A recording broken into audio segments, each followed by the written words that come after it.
Qatar की एक अदालत ने 8 पूर्व भारतीय नौसैनिकों को कथित जासूसी के आरोप में मौत की सजा सुनाई।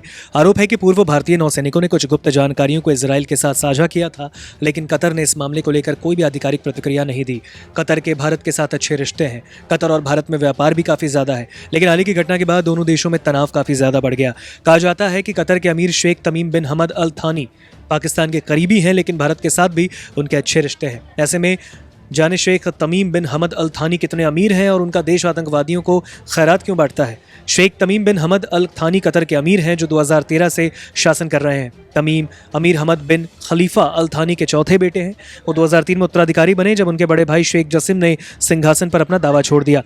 2013 में शेख तमीम बिन हमद अल थानी अपने पिता के पद छोड़ने के बाद कतर के राष्ट्रपति बने। तमीम 2022 फीफा विश्व कप जैसे खेल आयोजनों की मेजबानी के साथ साथ पेरिस सेंट जर्मन एफसी को खरीदकर कतर के अंतर्राष्ट्रीय प्रोफाइल को बढ़ाने के प्रयासों में शामिल रहे।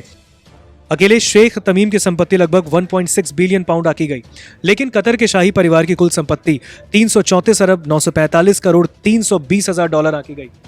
कतर के थानी परिवार ने दुनिया भर में कई संपत्तियों में निवेश किया, जिनमें लंदन की शॉर्ट गगनचुंबी इमारत, Olympic Village, Harrods department store, Canary घाट, चेल्सी बैरक और न्यूयॉर्क की एम्पायर स्ट्रीट बिल्डिंग शामिल है। इस शाही परिवार के पास बार्कलेज बैंक, ब्रिटिश एयरवेज और वॉक्सवैगन में भी निवेश है। शेख तमीम की 3 बार शादी हो चुकी है। उनके कुल 13 बच्चे हैं। कुल मिलाकर अमीर के 7 बेटे और 6 बेटियां हैं।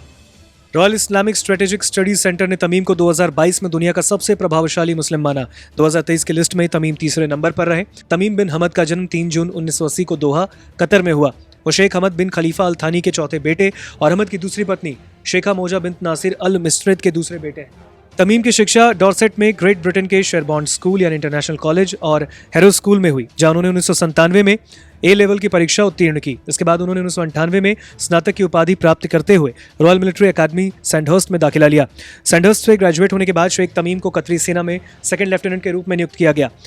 5 अगस्त 2003 को उन्होंने कतर के सशस्त्र बलों का डिप्टी कमांडर इन चीफ नियुक्त किया गया। शेख तमीम ने कतर की अंतर्राष्ट्रीय प्रतिष्ठा बढ़ाने के प्रयास के तहत खेल को बढ़ावा दिया। 2005 में उन्होंने ऑरिक्स कतर स्पोर्ट्स इन्वेस्टमेंट्स की स्थापना की, जो पेरिस सेंट जर्मन एफसी का मालिक है।